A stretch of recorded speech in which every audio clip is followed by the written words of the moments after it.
Muy buenas tardes. Bueno, ya somos un montón de personas. Bienvenidos, bienvenidas. Muchas gracias por estar acá. Mi nombre es Noelia Jules, soy de Asociación Civil Red de Crianza.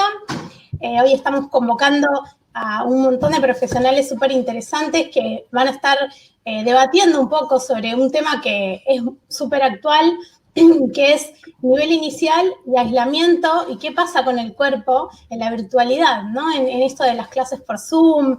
Bueno, es un momento muy complejo, así que tenemos a diferentes profesionales que ya se van a ir presentando cuando vayan hablando.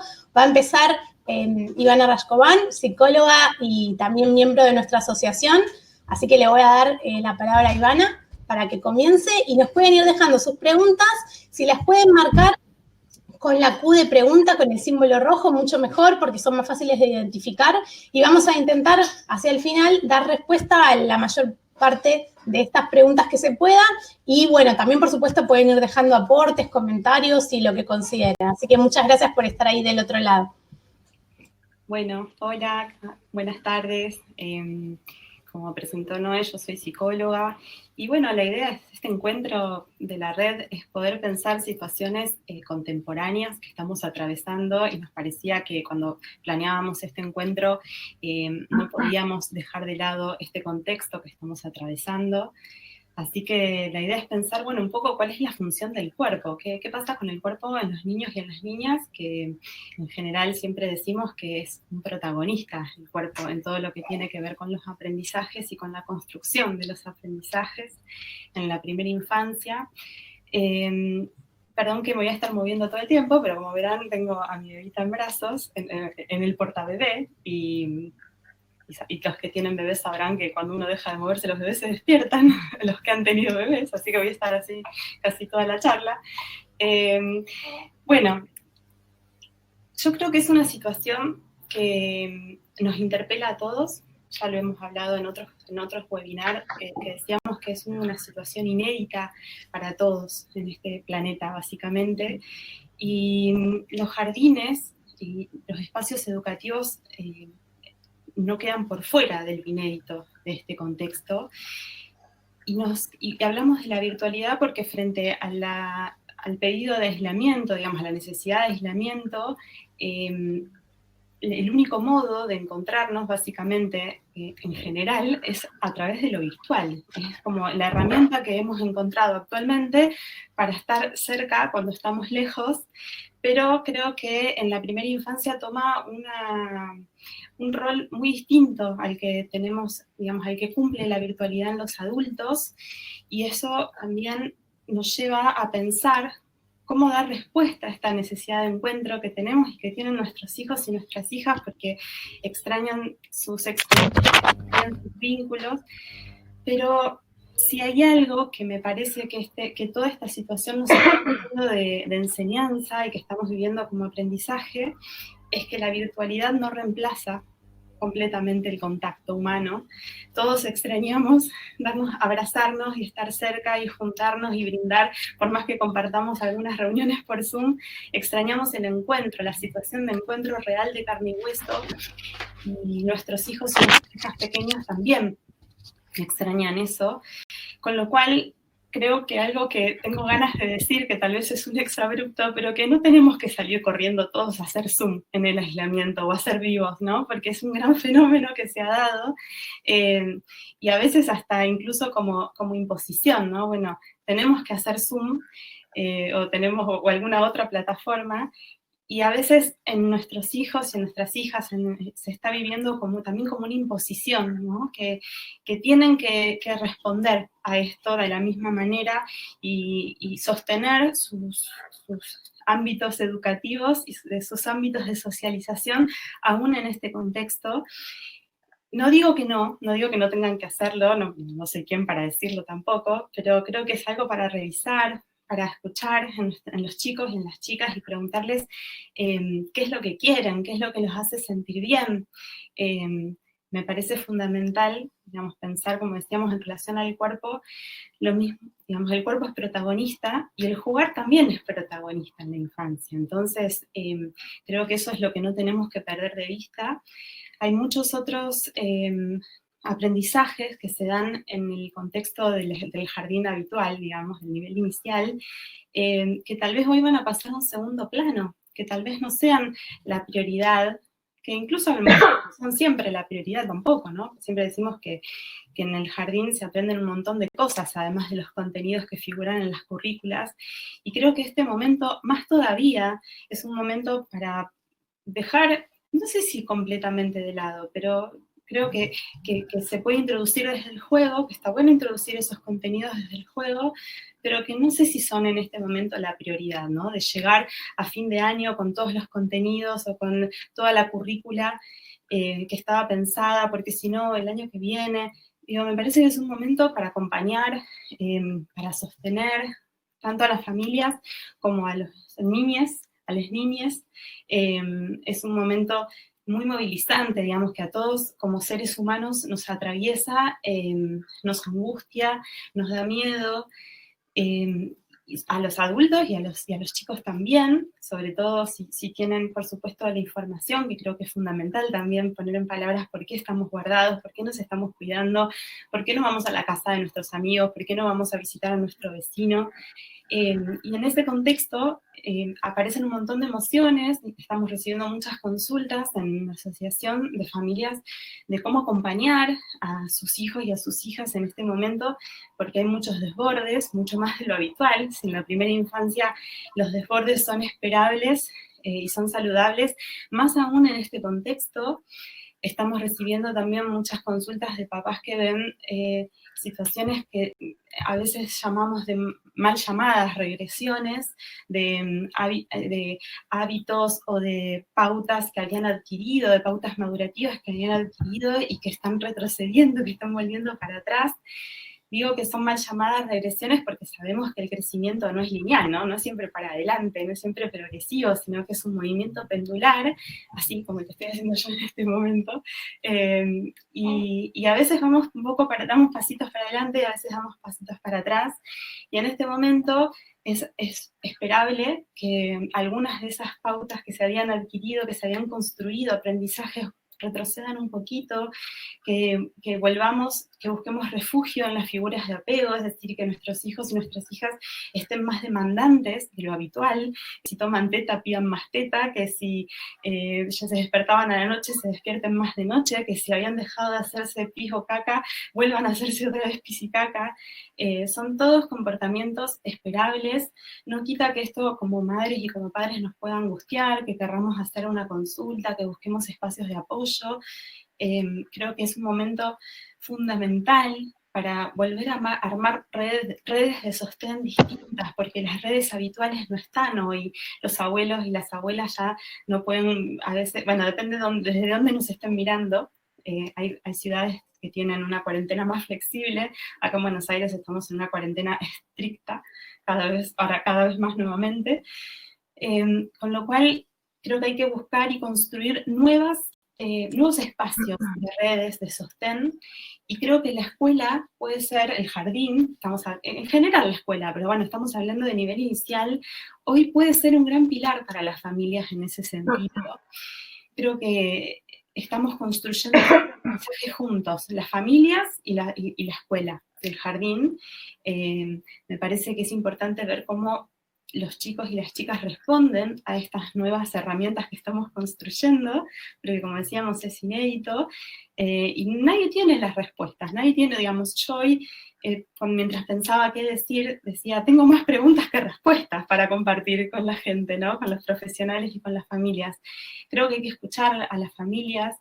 Si decimos habitualmente que la escuela no puede proponer o armar propuestas para todos por igual, porque todos los chicos y las chicas son distintos y distintas, más que nada hoy en día, ¿no? Digamos, no todos las niñas van a acceder a estas propuestas virtuales de la misma manera.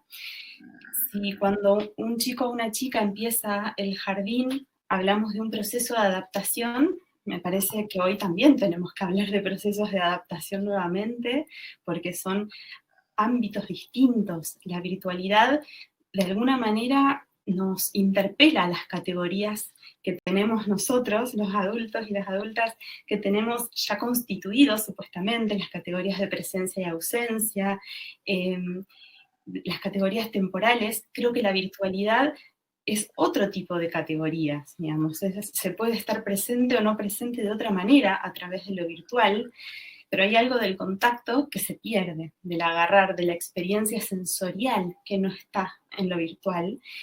Y si los chicos y las chicas en la primera infancia están construyendo esas categorías, porque sabemos que son categorías que se van construyendo a través de la experiencia y del aprendizaje, más aún todavía es esperable que esto que sucede en estas categorías, que son distintas, tengan que hacer nuevas experiencias para poder construirlas e internalizarlas. Entonces, son espacios de los que se tienen que apropiar nuevamente. Y sumado a esto, también hay algo que no debemos perder de vista, es que el año escolar, acá en Argentina, recién estaba comenzando, con lo cual, si las maestras y los maestros que están a cargo de los grupos son nuevos para esos chicos, porque el año pasado no han tenido esos mismos docentes, el desafío es construir un vínculo a través de la pantalla. Y no es fácil, no es lo mismo sostener un vínculo que ya existía, por ejemplo, un vínculo terapéutico con un terapeuta, digo, pensémoslo incluso en los adultos también, ¿no? No es lo mismo empezar una terapia con un terapeuta a través de la pantalla, que si ya veníamos haciendo terapia y íbamos al consultorio y de repente, bueno, hicimos el pasaje, el salto a lo virtual. Hay un montón de adultos que no quisieron acceder a, por ejemplo, a los espacios terapéuticos de manera virtual. Y está bien, y es esperable, es aceptable, pero imaginémonos en los chicos y en las chicas cómo esto también repercute. Entonces, a veces escuchamos hablar de la cuarentena o del aislamiento como una nueva normalidad, ¿no? Ya nos adaptamos, entonces decimos, esta es la nueva normalidad, y no es la normalidad. Digo, bueno, podemos preguntarnos qué es la normalidad, pero me parece que no tenemos que perder de vista que es una situación muy excepcional, es muy atípica. No es la situación, no es el contexto óptimo para los aprendizajes, al menos académicos y pedagógicos, entre comillas, comillas, comillas, ¿no?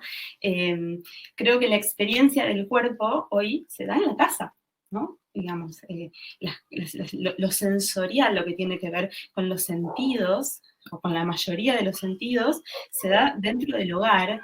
Entonces me parece que el desafío es cómo articular, si siempre decimos que la escuela es importante que pueda articular con el hogar, ¿no? Que haya un ida y vuelta, que haya un vínculo, un diálogo, más que nunca hoy, creo que uno de los desafíos, creo que los docentes tienen un gran desafío hoy, y me produce mucha admiración ver también cómo están intentando adaptarse y construir herramientas, pero creo que el desafío es cómo armar puentes entre lo doméstico y lo escolar, cómo hacer que ese vínculo se pueda fortalecer a través de lo virtual, cómo acompañar a los chicos en la construcción de estas experiencias y de estos aprendizajes que hoy van a ser más ligados tal vez a lo doméstico, y que los chicos tal vez hoy no aprendan parte de la currícula que se tenía armada para este año en los jardines, no quita que puedan aprender un montón de cosas que son muy valiosas,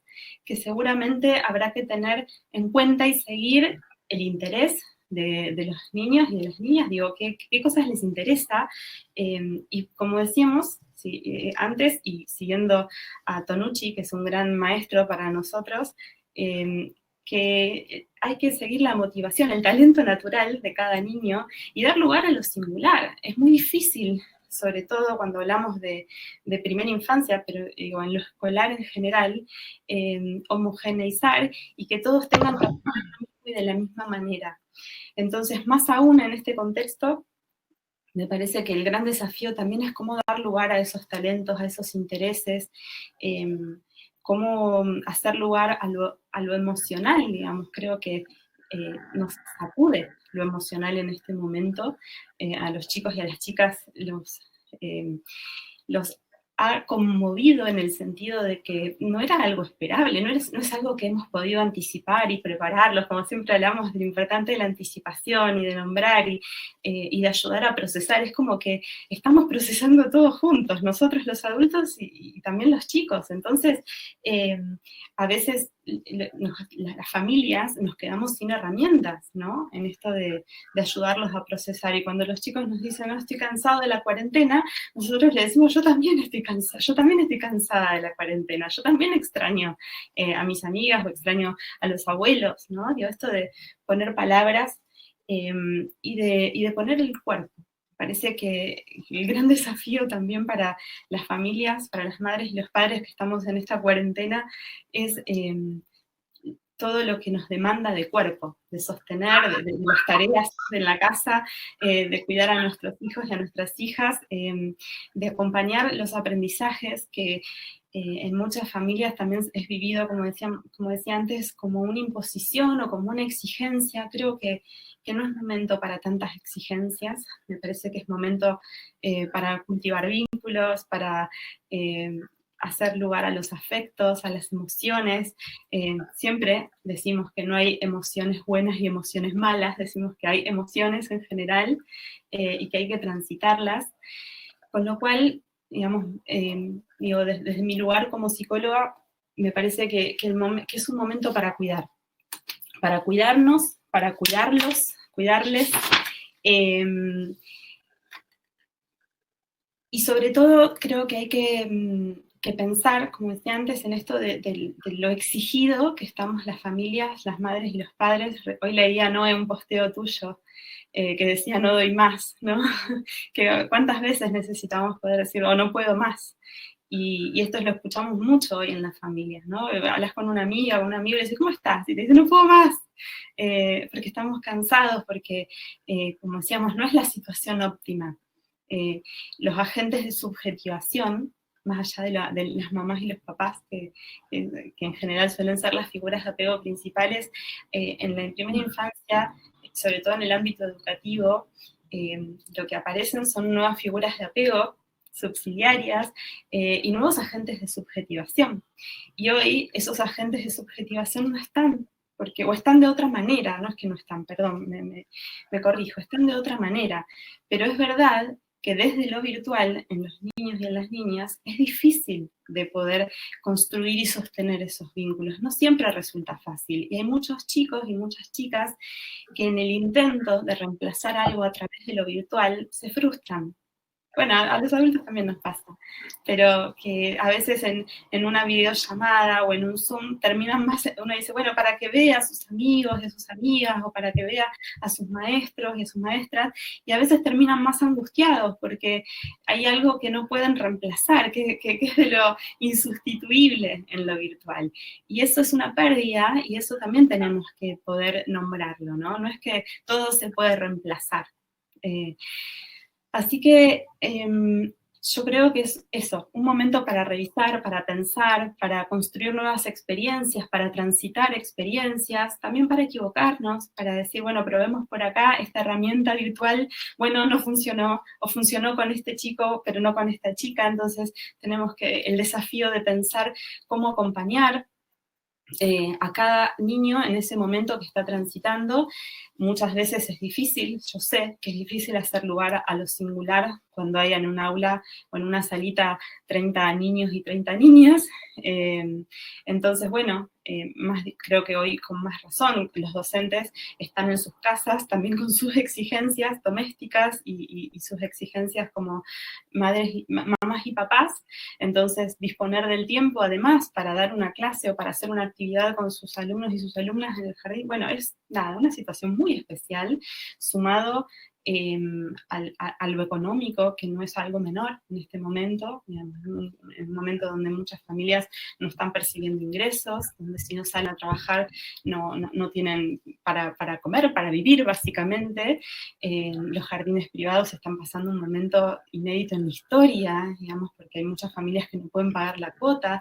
Bueno, digo, son muchas las complicaciones y los desafíos y las dificultades que trae en este contexto, con lo cual me parece que el respeto y la mirada hacia el otro como prójimo, como semejante, es más válido que nunca. Si siempre hablamos de crianza respetuosa, me parece que hoy más que nunca tenemos que hablar del respeto por la singularidad, por las emociones, por los desafíos que estamos transitando todos y todas, ¿no? Así que bueno, insisto, no sé si traigo muchas respuestas, creo que son más preguntas para seguir pensando, y me encantaría después, bueno, escuchar si hay maestras y maestros del otro lado, escuchar cómo lo están viviendo, y si hay familias que también quieran dar su testimonio y su experiencia, bueno, más que bienvenido. Le voy a ceder la palabra ahora a Lucía, ¿no es cierto? ¿Estás ahí, Lu? Bueno, estoy acá con bastantes problemas. No sé si ustedes me escuchan, por lo menos. Hola, hola. Te escuchamos, Lu. Ah, bueno. ¿Quieren que avance así? No creo que se me vea, va y vuelve la conexión a internet. No hay problema. Bueno, Escuchamos. bueno, retomando un poco lo que fuiste diciendo, Ivy, y en sintonía con un montón de cuestiones que nombraste y que hay que poner en prioridad para poder cuidar los vínculos, ¿no?, que queremos construir a través de la virtualidad y sostener y mantener, que son muy importantes. Ahí volví. Eh, Este título, bueno, de este webinar es muy convocante, es muy amplio, ¿no? Toca un montón de temas que hoy están entre signos de pregunta, ¿no? Y me parece importante poder darles nuevos sentidos y nuevos significados, y además pluralizarlos, ¿no? Poder pensar que estamos hablando de infancias, que estamos hablando de virtualidades y de cuerpos, ¿no? Para poder nombrar aquella diversidad a la que tanto siempre hacemos referencia, ¿no? Que en distintos contextos y en distintas realidades las vivencias, los sentires son distintos y hay que nombrarlos a todos, ¿no? Que el lenguaje no nos termine haciendo la trampa de ocultar o de oprimir aquello que queremos nombrar. Así que teniendo en cuenta la diversidad y la pluralidad en las infancias y en los cuerpos,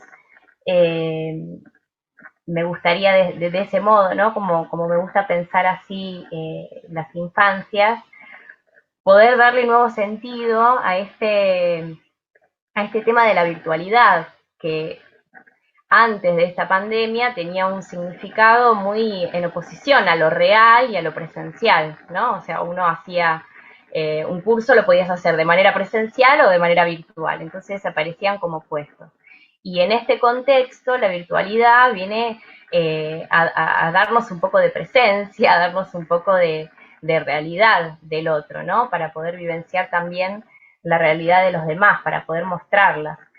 Entonces, en ese sentido, me parece que en principio poder amigar esos términos y desde ahí pensar con un montón de aristas cómo hacemos para que la escuela, y ahí también las escuelas, puedan seguir llegando, porque la escuela tiene una función social, ¿no? La escuela está pensada para equiparar, para garantizar derechos. Entonces, en ese sentido, vos un poco nombrabas esto de los contenidos, ¿no? Los contenidos, bueno, tienen muchísimos pensamientos, ¿no? Hay muchísima vuelta a partir de los contenidos, cómo se eligen los contenidos, quién hace ese recorte, quién decide, qué se enseña, qué es lo importante, hay mucha vuelta académica a partir de esto de los contenidos. Y lo que sí sabemos es que los contenidos siempre se piensan y se planifican a partir de un diagnóstico, ¿no? La escuela tiene en cuenta el contexto, tiene en cuenta las familias, tiene en cuenta ese grupo de niñas en particular, y a partir de ahí, teniendo en cuenta, ¿no?, lo que nosotros llamamos los NAP, los núcleos de aprendizaje prioritarios, que son los que nos van a dar esta garantía de que en todo el país estamos enseñándole lo mismo y estamos dando las mismas oportunidades. A partir de esos NAP nosotros podemos pensar este grupo con todo su contexto que necesita. Bueno, lógicamente en este contexto, si algún docente tenía alguna idea idea de qué enseñar en marzo, todo se pone patas para arriba. Y es ahí en donde viene nuevamente una reflexión pedagógica, ¿sí? La escuela, con esta función social que no puede desaparecer, porque los docentes no van a dejar de querer llegar a sus alumnos, por esto mismo, ¿no? Por considerarse un sujeto garante de derechos. Bueno, en este contexto, ¿qué le puede ayudar a estos niños? Y esta familia que yo necesito para poder formar un equipo, ¿no? Estos cuerpos que están ahí presentes, que pueden dar contacto físico y que pueden calmar ante la angustia y que pueden abrazar ante la alegría, cómo yo hago equipo con esa familia para poder hacer llegar un poquito de aquello que yo te quiero enseñar, ¿no? Cómo puedo hacer para seguir llevándote la cultura, para poder seguir teniendo y construir junto al niño una mirada crítica acerca de aquello que yo te quiero enseñar. Y esto me parece importante ponerlo, ¿no? en discusión, porque si no, también caemos en un discurso de, bueno, no importa, ahora que esté en casa y que esté bien. Y bueno, la escuela aparece un poco ahí como desdibujada, y la escuela no puede perder esa función, por lo menos es lo que yo pienso y lo que considero que tenemos que poner de relevancia para después pensar cómo van a ser esas prácticas y esas enseñanzas.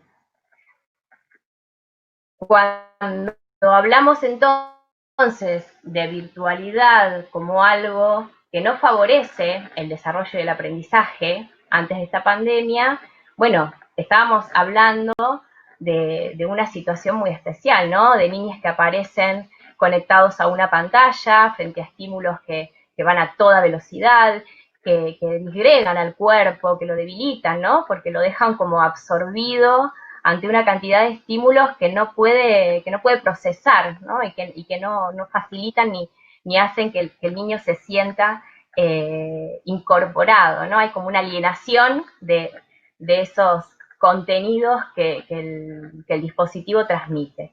Y bueno, esto lo vemos después cuando aparece el enojo, la irritabilidad, ¿no? Cuando aparece un cuerpo que no se termina de conectar después con la realidad, queda como apagado.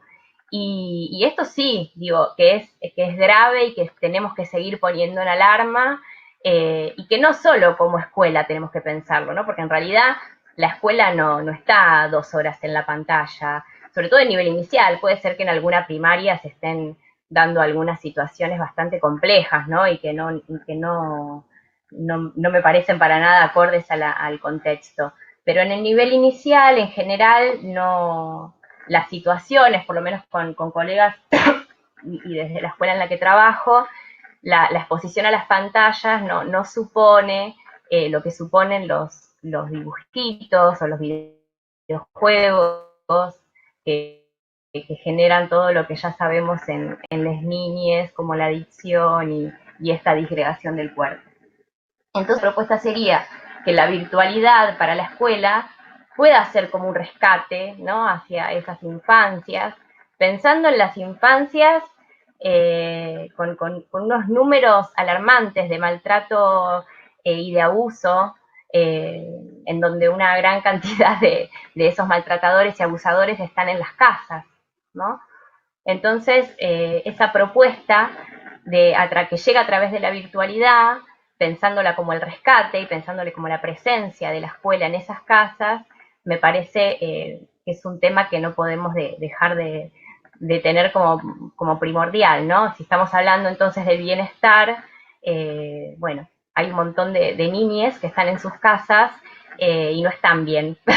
Y cuando aparece la escuela, aparece otra mirada y aparece algo de lo que la escuela, más allá de enseñar si 2 más 2 o si los colores primarios o los secundarios, aparece ahí el ejercicio de los derechos, ¿no?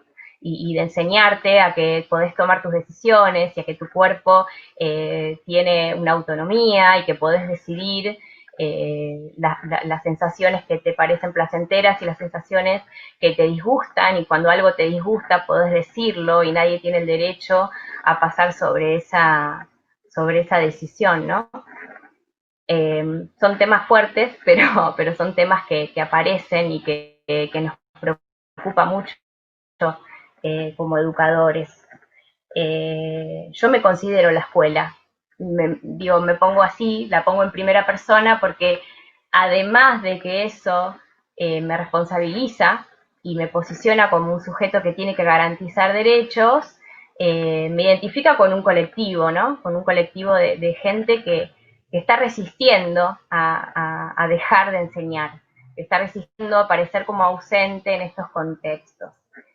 Y luego, obviamente, viene todo lo que aparece cuando la escuela quiere llegar, ¿no? ¿Cómo hacemos para combinar con las familias y tener en cuenta la diversidad y las situaciones de estrés que están teniendo las familias para poder acompañar esas propuestas que yo envío? Entonces, eh, ante la diversidad de propuestas que aparecieron y que me parecieron, la verdad, muy, muy hermosas, las propuestas que empiezan a aparecer, desde una pedagogía del cuidado, desde una pedagogía de la esperanza, de poder entablar por ahí grupos pequeños, ¿no?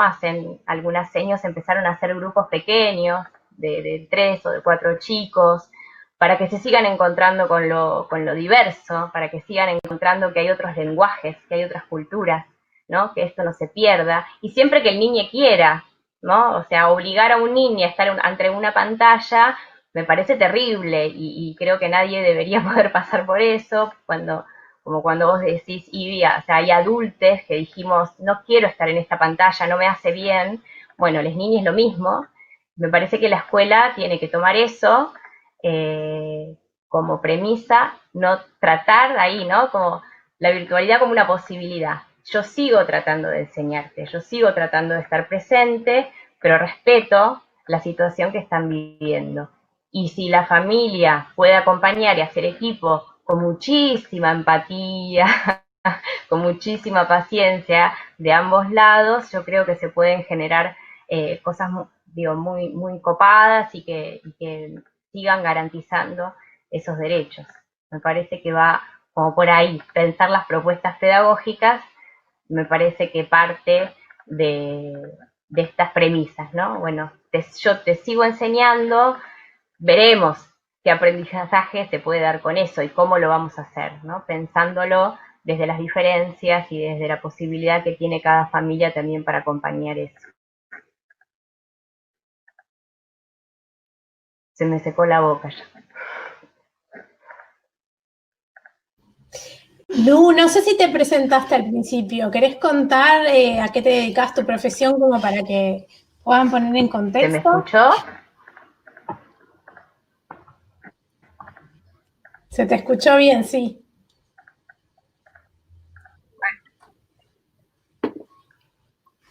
Ah, bueno, perdón, me mandé. Bueno, yo soy psicopedagoga y trabajo en cole, bueno, gracias. Los veía todos como, soy psicopedagoga y trabajo en cole, trabajo con atención clínica y también estoy mucho con la ESI, así que un poco de todo lo que fui nombrando aparece dentro de un marco de la Ley de Educación Sexual Integral. Permiso, me encanta que dice estoy mucho con la ESI. Ella está formada específicamente, tiene el recorrido académico de 2 años formada en ESI, es una especialista en eso. Y es licenciada en educación también. Le sumamos. Bueno, le vamos a ceder la palabra a Lucas, ¿no? ¿Correcto? Sí, así. Lucas, ¿te presentás vos entonces? Es nuestro... Ahí se escucha, otro de nuestros invitados. Ahí te cedo la palabra. Bueno, buenas tardes. Las estaba escuchando ahí atentamente. La verdad es que dijeron mucho. Bueno, me presento en 2 palabras. Yo soy Lucas Raspal, soy médico, psiquiatra. Todavía no pude tener mi título. Me interrumpieron el coloquio. Creo que tiene delay, Lucía. Sí, viene un poco más atrás. Bueno, saludo otra vez nada, contaba, soy médico psiquiatra, psicoterapeuta y hace muchos años trabajo en infancias. Estoy en una fundación que se llama América por la Infancia y desde este lugar tengo la oportunidad, que agradezco en este caso, de poder conversar con colegas, como sucede en esta ocasión, y con muchas otras personas del otro lado con ganas de escuchar, participar y en conjunto crear esto que nosotros entendemos como el cambio en paradigma. Yo creo que dijeron ya prácticamente todo lo que se puede decir, así que me voy a demorar solo algunos minutos como para recapitular algunas de las cuestiones que hablaron. Ivana, vos hacías referencia a que en este caso, en este contexto, tenemos muchas más preguntas que respuestas. Yo coincido y me parece que es un buen lugar para pararse, porque si no, parecería que alguien sí puede tener las respuestas o las soluciones o las verdades, y siendo que este es un contexto absolutamente inédito y cargado de incertidumbre, porque no solo que no sabemos dónde estamos, sino que no sabemos hacia dónde vamos, nadie puede tener esas respuestas. Pero sí tener preguntas, reconocerlas, reconocernos a nosotros en nuestras dudas, nos habilita al menos a seguir pensando, a mirar qué es lo que hace el otro, a encontrar juntos alguna salida. Así que creo que ese es un muy buen punto de partida. Lo tomo, Ivana, porque realmente es justo arrancar por ahí.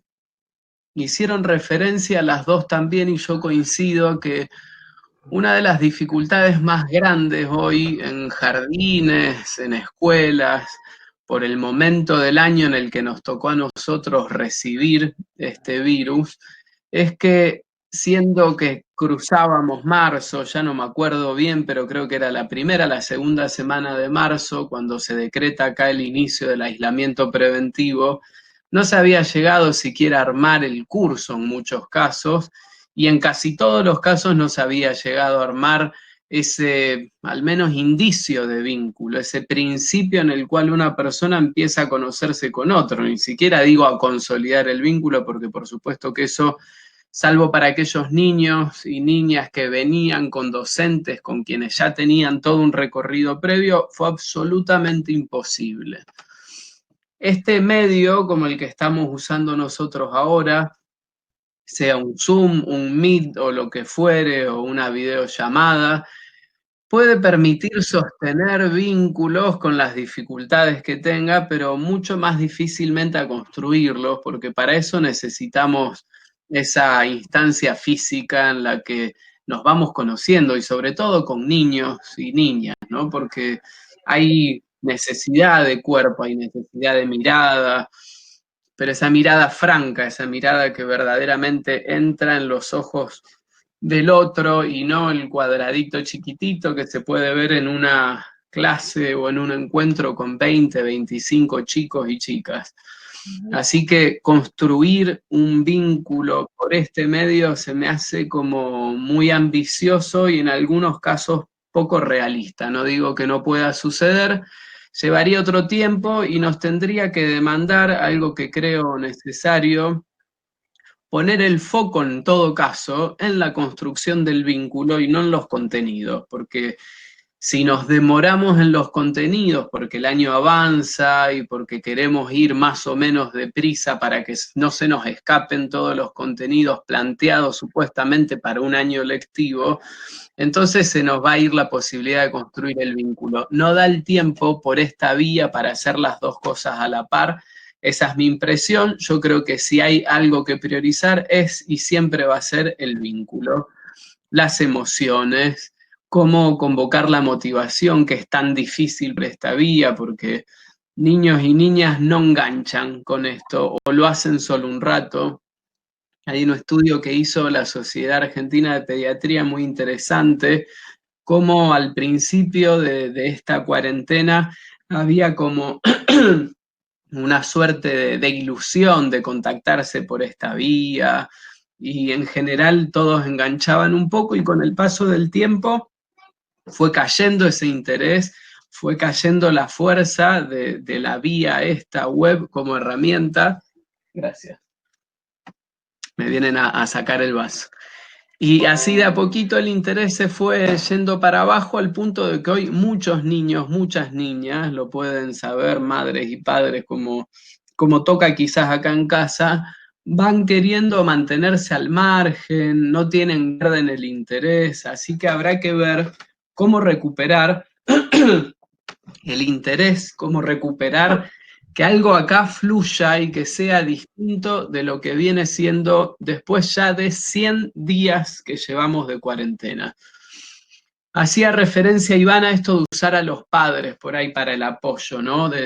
O lo digo distinto, de apoyarse en los padres para que los niños puedan, dentro de su casa, explorar la casa, ¿no? Siempre mediado, por supuesto, con el docente, la docente del otro lado, ver qué es lo que pueden hacer en la casa para moverse, desde conocer cómo se usa el horno, en el caso, vamos a suponer, ¿no? De que sea un niño que tenga edad para hacerlo, o cómo acercarse a ciertos objetos que hay en la casa que pertenecen a la vida cotidiana y que puedan despertar el interés del niño o la niña. Si no, es como que todo se tiene que dar vía computadora, en una pantallita que pretendería estimular al otro. Es bastante difícil.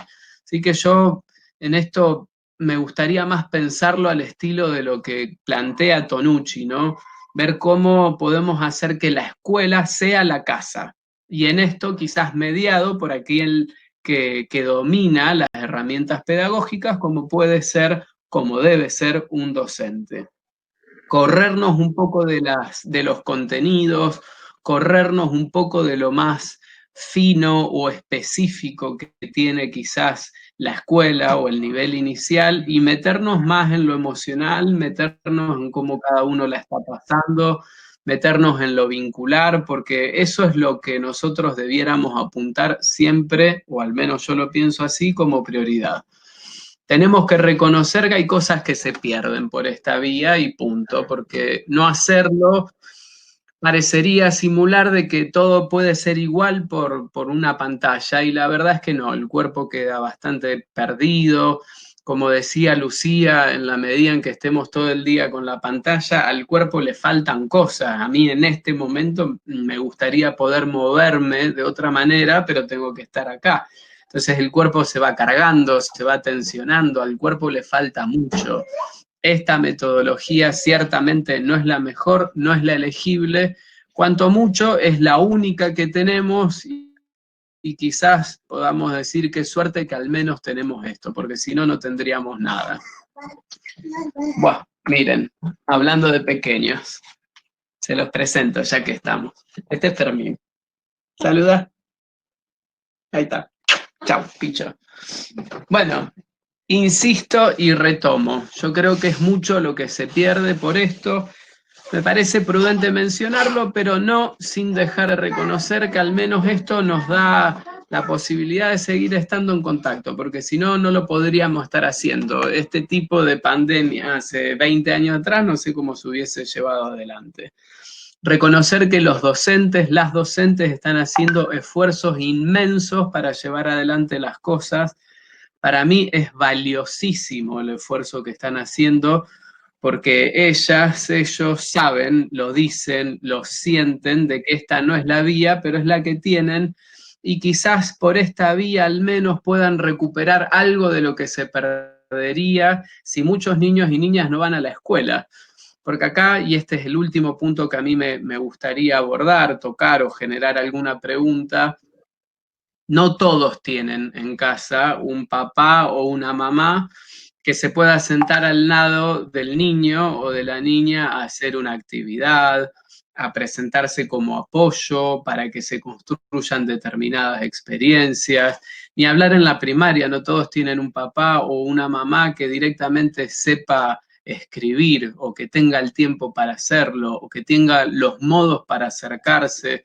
Entonces sigue siendo el docente, sigue siendo la docente, y a mí eso me encanta, aquella figura que se puede presentar como distinta de esa mamá, papá o adulto de referencia para ofrecer algo diferente, para ofrecer una sonrisa, para ofrecer una mirada, para advertir alguna situación o para potenciar o generar o facilitar alguna actividad que permita el desarrollo de las capacidades cognitivas emocionales y sociales de niños y niñas. Así que, ante todo, primero, mi agradecimiento y mi admiración a las docentes, a los docentes, porque están haciendo un trabajo genial.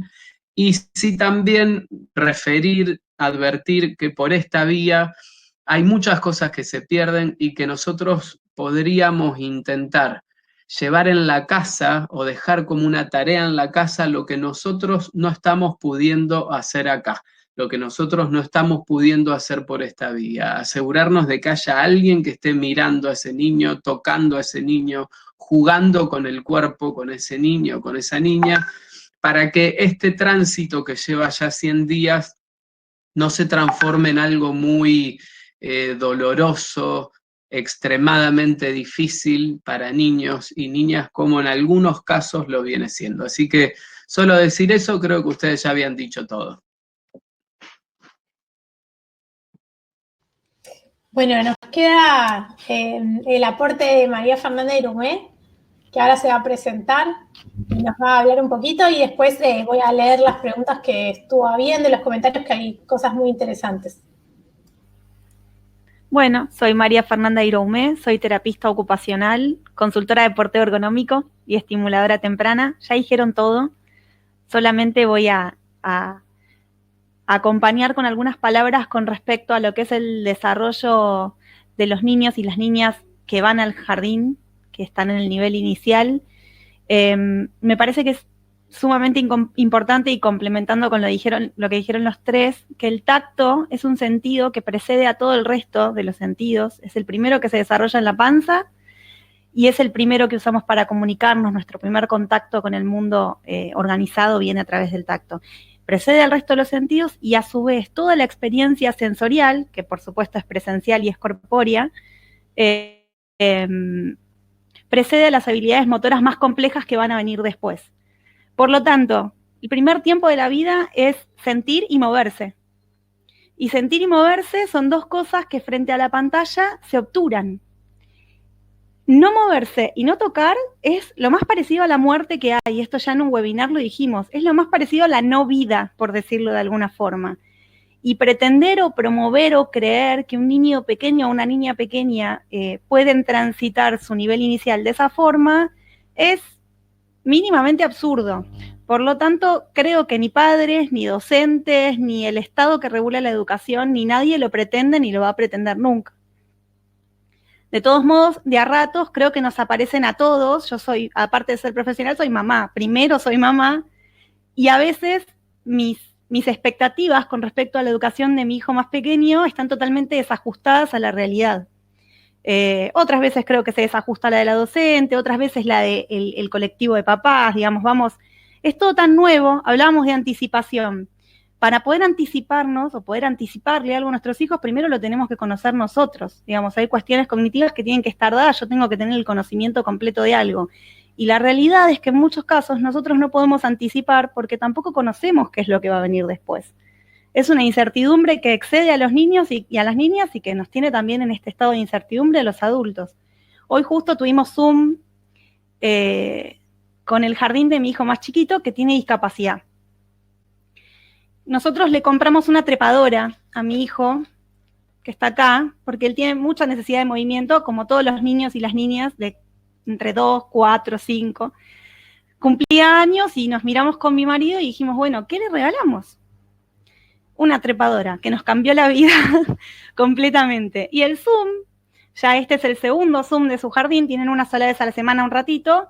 Mi hijo está atento, sabe que acá está ocurriendo algo, tiene una buena percepción de esto, pero está saltando, corriendo y bajando del tobogán, y la seño el otro día decía, ay, pero qué bien, Fidel, qué lujo, que no para de moverse. Y yo miraba la pantalla y el resto de los compañeritos, sala de 4 y 5, es una sala multiedad, los papás apoyados contra sus hijos y sus hijos quietecitos, mirando a la pantalla. Por supuesto que es un ratito, no es que tenga nada de malo, pero digo, estoy más que segura que si esos nenes y esas nenas se hubiesen podido mover un poquito más en ese momento, hubiesen estado un poco más motivados de a ratos a mirar a la pantalla.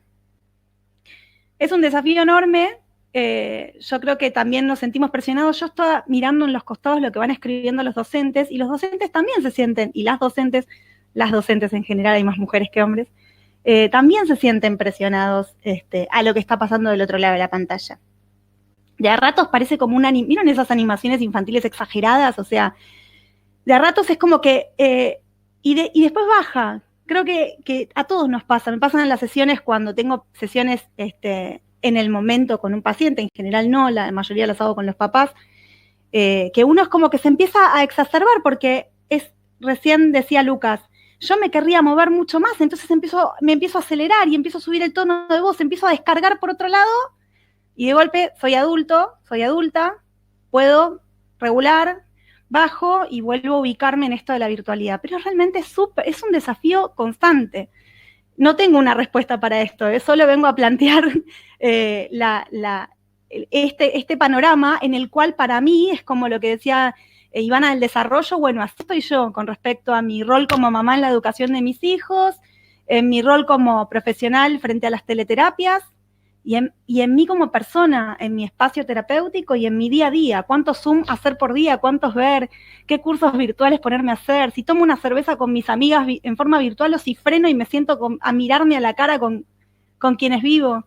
Estamos todos en este constante, y la escuela, por supuesto que no es ajena, porque es parte sumamente importante, que también me quedo con esto que decía Lucía, una parte sumamente importante en lo que tiene que ver con la vida social de nuestros hijos y nuestras hijas. O sea, tampoco en algún momento de este aislamiento muchas familias dijeron directamente, bueno, basta, o sea, le corto -10 a la escuela, no les contesto más. Y tampoco, porque la escuela se construye, yo también me siento parte de la escuela como mamá. Somos una comunidad, también se construye en ese tipo, la modalidad de las clases también se construye en base a lo que yo le devuelvo a la escuela. Yo mamá, mi hijo, la hija del otro, y ese creo que fue uno de los desafíos más grandes, porque es esta contradicción de la virtualidad donde quedamos más quietos desde lo corpóreo, pero mucho más presentes también desde lo corporal. O sea, es contradictorio, como todo lo que viene pasando a través del aislamiento. Y en el medio de esto, y sobre todo en el nivel inicial, cuando hablábamos de hacer este webinar, invariablemente, ¿qué es lo primero que se me vino a la mente? Bueno, la corporalidad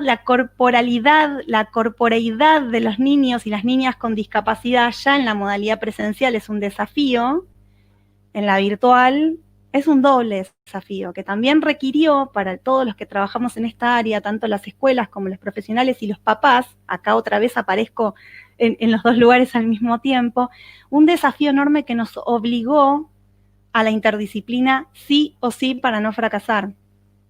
Un trabajo extra también que las escuelas están teniendo, vuelvo a decir lo mismo, no vengo con soluciones, vengo con incógnitas. Creo que en este momento el rol de la escuela se quedó muy en el centro con respecto a los que tenemos hijos e hijas pequeños y todos los que trabajamos alrededor de la escuela, y nos obligó a recuestionarnos también nuestro lugar a quienes no somos parte del plantel de trabajadores de la escuela, ¿no? De esto que yo digo, de ser comunidad.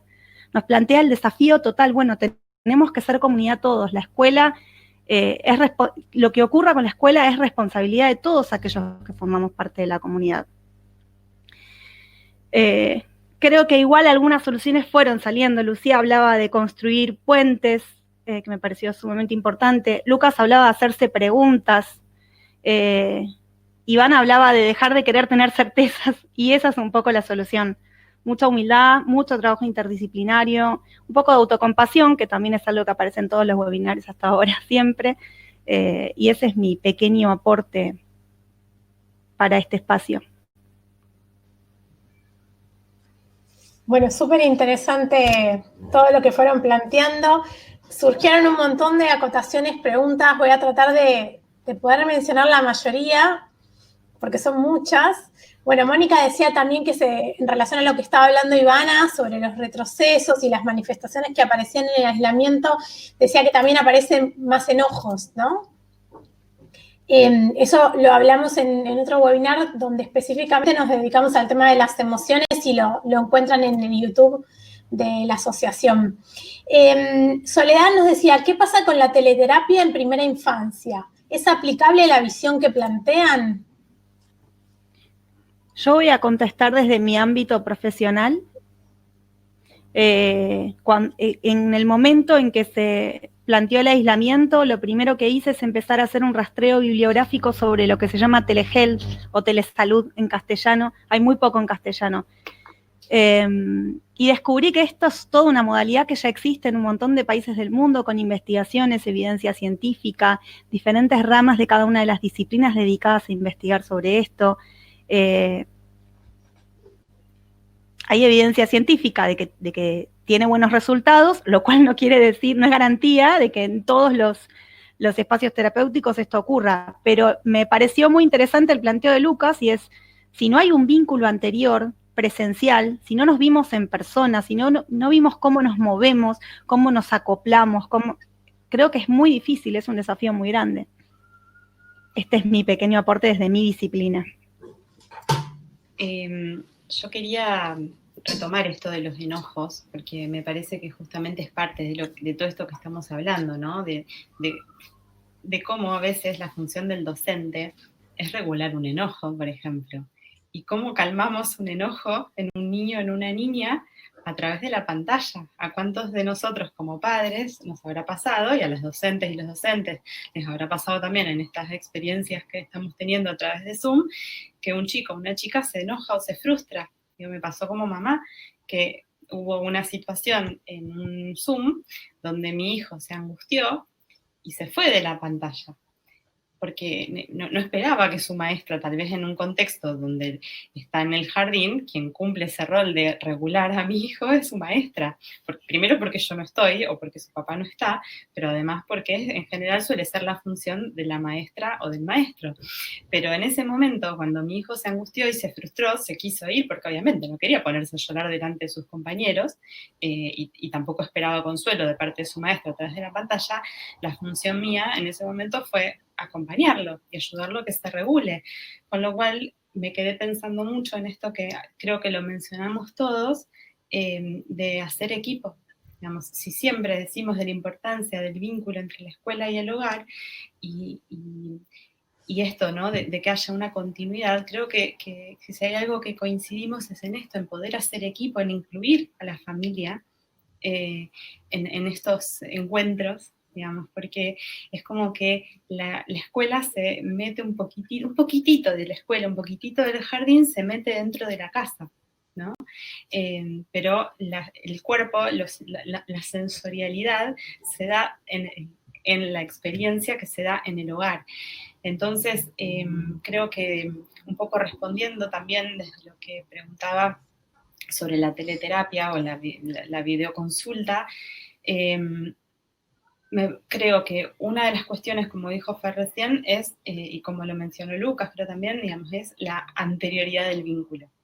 Una cosa son niños o niñas que estaban en terapia y que lo continúan a través de lo virtual, que hay muchos que han podido enganchar, pero si hay que iniciar un nuevo trabajo terapéutico, tal vez sea muy difícil hacerlo solamente, digamos, hacer una terapia con un niño o con una niña. En general, cuando trabajamos con chicos y chicas en el consultorio, siempre trabajamos con la familia. Aun cuando tengamos sesiones individuales con ese niño o esa niña, siempre trabajamos igual con las mamás y los papás. A veces todos juntos dentro del consultorio, y otras veces, cuando son chicos o chicas más grandes, por ahí hacemos sesiones individuales. Pero hoy, más que nunca, tenemos que trabajar con el entorno de ese niño, de esa niña.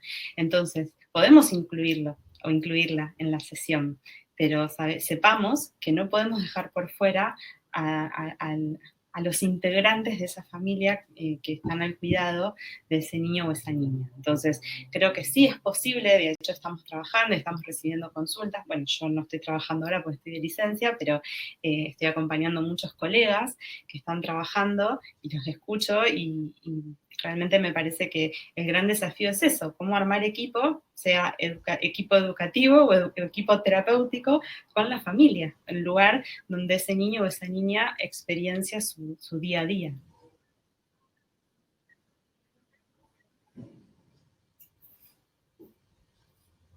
Hay una cosa que no dije antes, que no me quiero olvidar de decir con respecto a la gran mayoría de las actividades vinculadas a lo sensorial que se hacen en los jardines, que aparte últimamente hubo como una explosión de esto, de contar todo lo que se trabaja lo sensorial. Todos los que trabajamos lo sensorial en el consultorio emulamos situaciones de la vida diaria.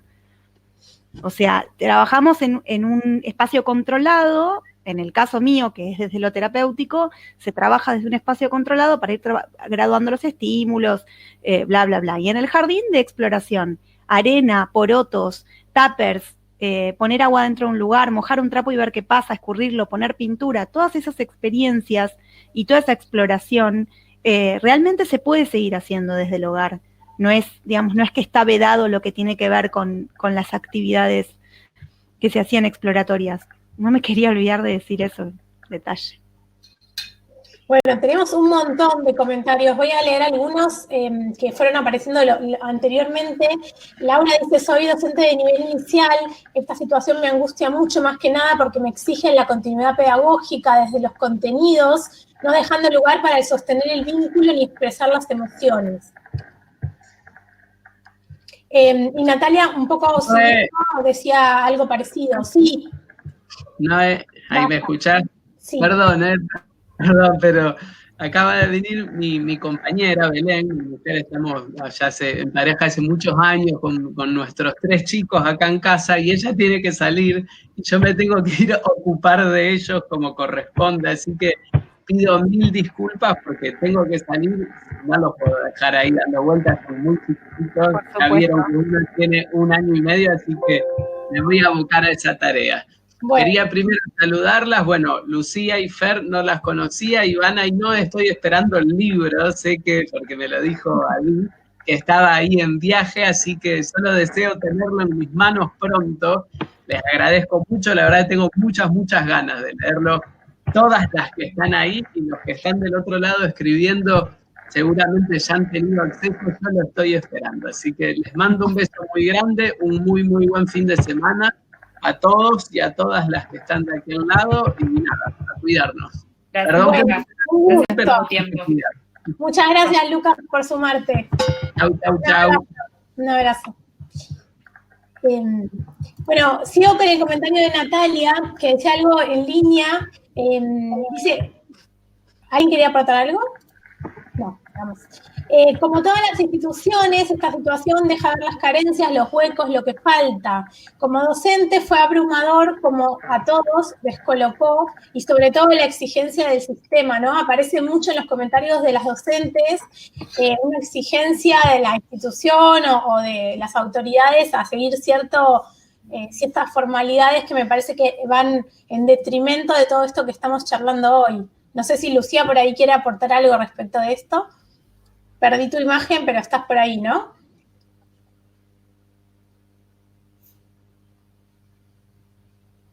La perdí. Creo que tiene un poquito de demora con el audio, ¿no? Puede ser que tenga un poco de delay por la conexión. La vamos a esperar.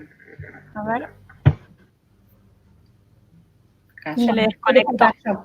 Yo quería, bueno, hasta que llegue Lu, se vuelva a conectar, quería decir que me parece re interesante escuchar la experiencia de las y los docentes y la angustia y la frustración que esto también genera en ellos y en ellas, ¿no? Digo, que no es solamente para nosotras, para las familias, para los profesionales, para los chicos y las chicas, digo, me parece que para todos es difícil y ahí hay también una exigencia, ahí llegó Lu, hay una exigencia también como una bajada de línea que siempre está, ¿no? Digamos, cuando estamos en el ámbito habitual del jardín también hay bajadas de línea, también hay exigencias, pero en este contexto las dificultades se potencian porque es construir aquello que seguramente no existía, digamos, no sé si había jardines, no conozco experiencias de jardines que ya hayan tenido previamente experiencia en el plano de lo virtual. Entonces creo que, antes leí un comentario que ahora lo perdí, que no sé de quién era, no recuerdo el nombre, perdón, pero decía esto, que es momento para bajar exigencias, ¿no? Digo, para ponernos menos exigentes en todo sentido.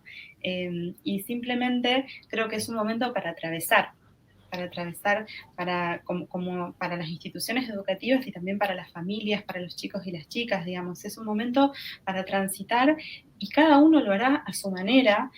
Si el Zoom o sostener lo virtual para no perder, entre comillas, la experiencia de educación, si ese Zoom o esa exigencia de hacer una experiencia virtual se vuelve angustiante, me parece que no vale la pena, porque tiene que haber placer para que haya aprendizaje, para que haya construcción de vínculo.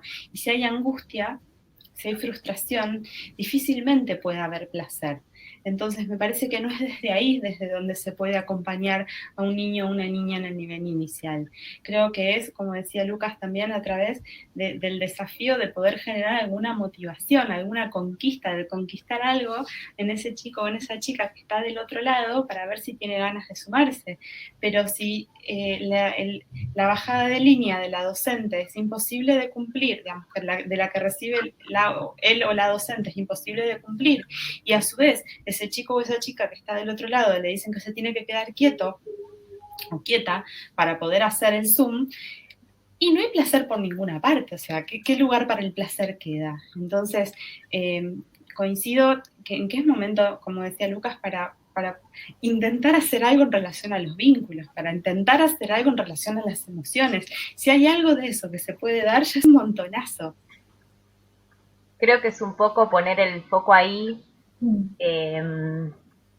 y que el nivel inicial, particularmente la experiencia que tenemos en la escuela y de la que escucho de los docentes con los que estoy en contacto, es que las niñas el Zoom es digamos, el recurso menos utilizado, porque no suelen terminar de entender la lógica, ¿no?, de la conversación. O sea, las niñas no conversan como nosotros, juegan, ¿no? Entonces nacen muchas propuestas que se envían, ¿no? Y por ahí me he perdido una parte, no sé si lo han nombrado, pero en las terapias también se utilizan, ¿no?, las herramientas mediadas por las familias. Entonces muchas veces yo le mando a la mamá, al papá, la poesía, le mando las obras de arte que les quiero mostrar, les mando lo que yo pensé que en este contexto iba a desalienar a este niño del encierro y del aislamiento. Y si esas familias lo pueden habilitar en el hogar, está buenísimo. Y si no pueden, no es una exigencia, es una oportunidad, ¿no? Por ahí entenderlo desde ahí, de que la escuela da oportunidades y que eso no garantiza nada, es seguir estando. Y eso tiene que ser una libertad y una apropiación. Y en la apropiación está el deseo. Entonces, si nada de eso aparece, no va a pasar nada con eso, ¿no? No hagamos tampoco un como si. Yo sé que en las escuelas también pasa esto, que las maestras y los maestros tienen exigencias, ¿no? De, bueno, tenés que hacer tantas actividades por semana, ¿no? Bueno, esto hay que repensarlo, no podemos hacer el como si, hacer esto, aparece mucho esto desde el ámbito privado, en la escuela pública eso no sucede, pero desde el ámbito privado, bueno, como tienen que pagar la cuota, y también existen las familias que exigen, ¿no? Hacen una sola clase por día y estamos pagando la cuota entera. Bueno, empiezan a aparecer las asperezas que siempre existieron en la relación familia-escuela. Y no es momento de pensar en esas cuestiones, es momento de esto, otra vez, de hacer equipo, de pensar que en ese equipo el interés es superior, es el del niño, ¿no? Exacto. Que no podemos dejar de lado el deseo y el aprendizaje o lo que queremos brindarle a ese niño. Si no existe eso, bueno, no será posible. Yo tengo una hija de 3 que había empezado su escolaridad interrumpida y no quiere saber nada con los Zoom y nunca hizo uno, pero yo tengo contacto con la maestra y la maestra me muestra lo que hace, me manda audios, le hace un videíto a ella, ¿no? Nada de, hola Rocío, ¿cómo estás? Pero digo, eso es un montón para un montón de niñas. Y los docentes también son padres de niñas. Entonces, por eso digo, acá tiene que reinar la empatía, ¿no? El entender que todos estamos pasando por lo mismo, que lo podemos vivir distinto, pero que hay valores que nos tienen que unir, que no podemos partir desde el prejuicio o desde el juicio. Tenemos que ver ahí la posibilidad de conexión.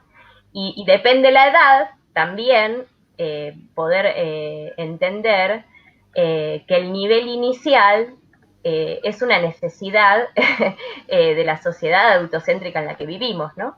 Digo, un deambulador. Exacto, ese me parece un punto cuando yo decía antes esto de que todas las actividades sensoriales que se proponen en el inicial, que se usan muchísimo con fines terapéuticos, quienes nos especializamos en integración sensorial, en realidad es una emulación de lo que quienes somos más grandes, yo tengo 41 años, y mi vida estuvo mucho más llena de tierra, de relleno de ravioles en la casa de mi abuela, meter la mano en porotos, poner remojo de lentejas para hacer un guiso.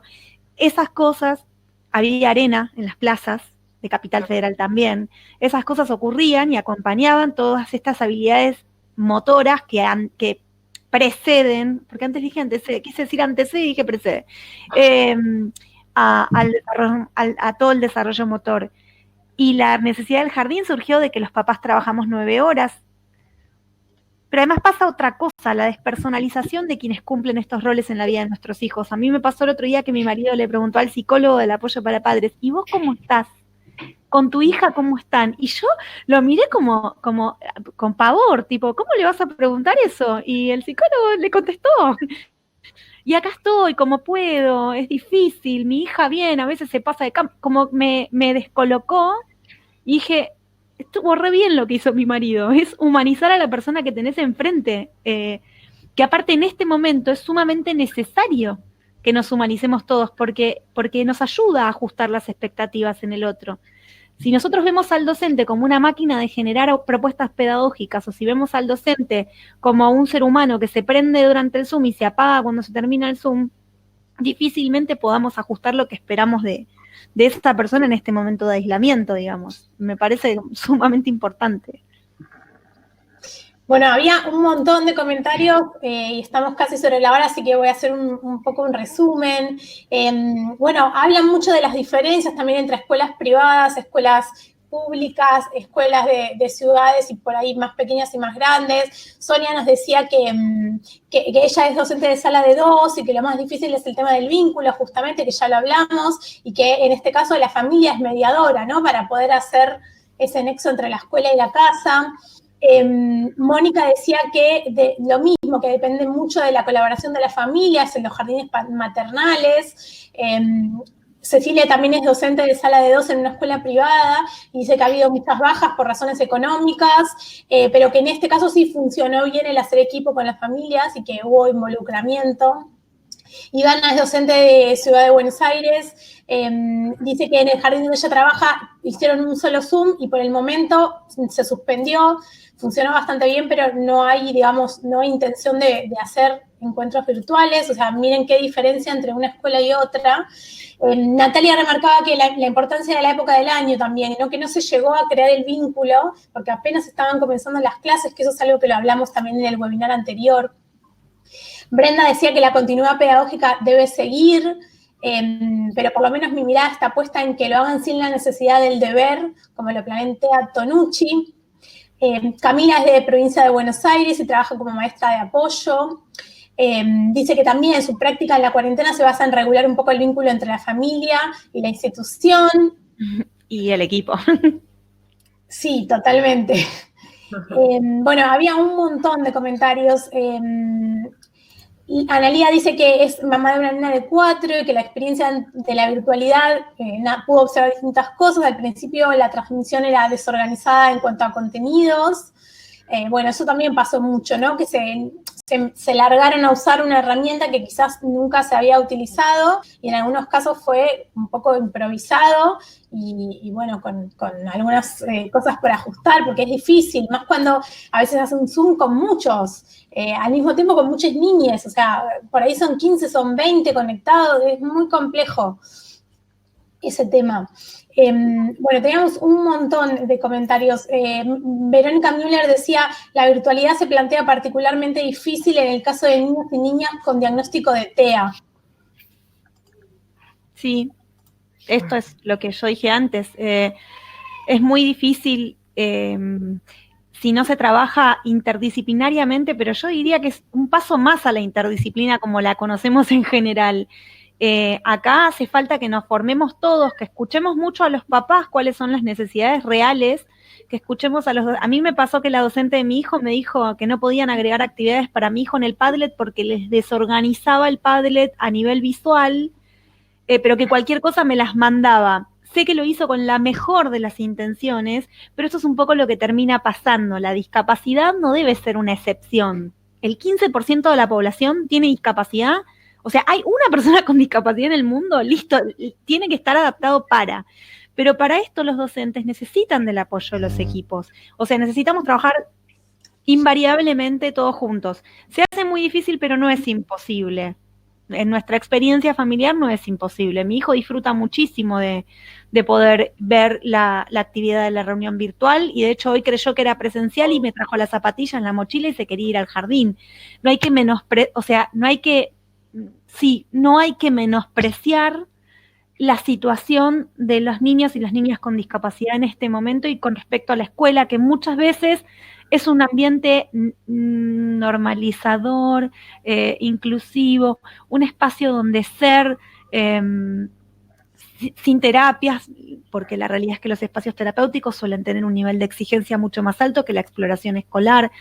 Es un desafío, pero es importante. Igual leo todo lo que escriben y creo que los docentes y las docentes necesitan espacios de apoyo específico para ellos. Eso es lo que yo leo en cada uno de los comentarios de estas personas que están acá acompañándonos. Iba a retomar eso justo, Fer, que me parece que lo que nos muestra esta charla, digamos que arrancamos diciendo, ¿no? Que estábamos más que para responder, para escuchar y para abrir preguntas, ¿no? Y me parece que si hay algo que nos llevamos de esta charla es la necesidad de, no solo de las familias, sino de las y los docentes, de espacios de sostén para ellos, ¿no? Digo, de menos exigencias y más apoyo, tanto de la familia como de los equipos de conducción, porque realmente están en un lugar de mucha exigencia, tanto, o sea, es como que están presionados o tironeados de ambos lados, por decir de alguna manera, y me parece que es un momento para acompañarlos a ellos y a ellas. Había varias preguntas que decían qué pensamos respecto de la vuelta al jardín en ciudades donde hace muchos días que no hay contagios y que se está analizando pronto o para primavera retomar. ¿Qué pensaban de esto, no? Porque sería por una parte pequeña del año, quizás para nivel inicial es un corto el tiempo. ¿Opiniones de Lucía, de Ivana, de Fer? A mí se me hace muy difícil pensar en una vuelta con todos los protocolos, con todas las medidas de cuidado que tenemos que tener y cómo eso se inscribe, tomando el título de otra vez del webinar, en los cuerpos, ¿no? Es difícil pensar en niños manteniendo distancia, sintiéndose desprotegidos, peligrosos para otros. Yo espero realmente que cuando la escuela abra las puertas, de verdad que, bueno, tomemos como eje principal la educación sexual integral, desde el vínculo con un adulto que pueda cuidar, que pueda respetar, que pueda decirle estoy acá, quiero escuchar, ¿qué sentís? ¿Cómo estás? Y te voy a apoyar y te voy a creer y te voy a ayudar en lo que pueda. Más que en recuperar y en evaluar, digo, en esto donde lo pedagógico y las exigencias se nos empiezan a tornar como emergencias, cuando en realidad vamos a tener niñes que no si quiere venir, está en la charla, pues si quiere venir que venga.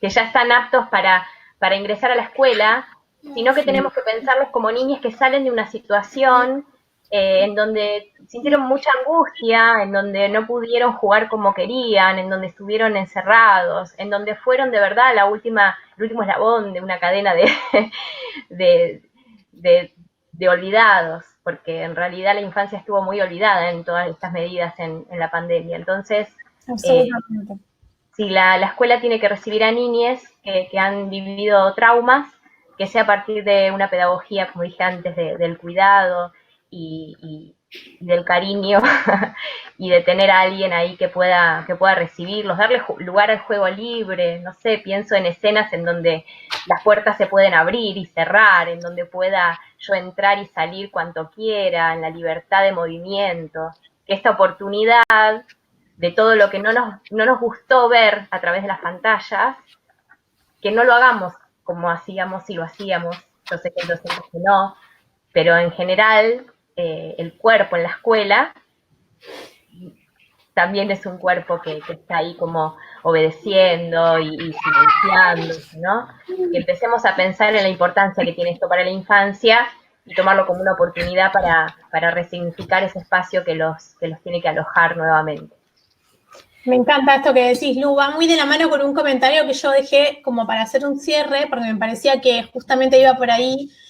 Natalia decía que es un tiempo de cambio de paradigmas y que esto es una gran oportunidad para la escuela, de incorporar las emociones en su real importancia, reconocer la importancia de la primera infancia y sus derechos. Y viene un poco por ahí lo que vos estás diciendo, ¿no? Tomarlo como una oportunidad para ver qué se puede cambiar y qué se puede hacer, porque la escuela ha sufrido pocas modificaciones a lo largo de los últimos 100 años. Si bien en el último tiempo ha habido algunos cambios en la estructuración de las aulas, cómo nos sentamos y cómo nos relacionamos, sigue persistiendo mucho esa idea del pupitre, de estar sentados, del trabajito en la silla. Y bueno, por ahí es un buen momento para que nos cuestionemos esas cosas. Sí. Sí, el nivel inicial igual, bueno, como siempre, ahí vanguardia, ¿no? Pero igual hay mucho para pensar. Pero desde esta cuestión política, ¿no? De dónde queda la infancia. ¿Por qué enviamos a nuestros hijos a la escuela? ¿Desde qué necesidades? Y desde qué necesidades, entonces, vamos a pensar una nueva pedagogía. Hermoso. Luciana nos decía lo que es importante realmente son los vínculos y el arte. Muy lindo también. Bueno, agradecemos un montón todos los aportes que no pudimos leer. Me quedaron comentarios muy lindos de Susi, de Miriam, de Vanessa, de Lucía, de Liana, de Sole, de Ivana, de Maki. Bueno, nos tenemos que quedar hasta las 12 de la noche y es un placer, pero bueno, ya hay mucha gente que se ha desconectado porque sabemos que es viernes y ya casi de noche, así que agradecemos un montón que nos hayan acompañado. Va a quedar la charla en nuestro canal de YouTube. Le agradecemos a todas las profesionales que se sumaron hoy, a Lucía, que es la primera vez que se suma como oradora. Un placer. Y bueno, cualquier cosa en nuestros canales siguen abiertos para que nos contacten. Nos quedamos con ganas de seguir charlando, así que bueno, habrá una próxima seguro. Sí, creo que sí. Bueno, gracias a todos los que nos acompañaron. Muchas gracias.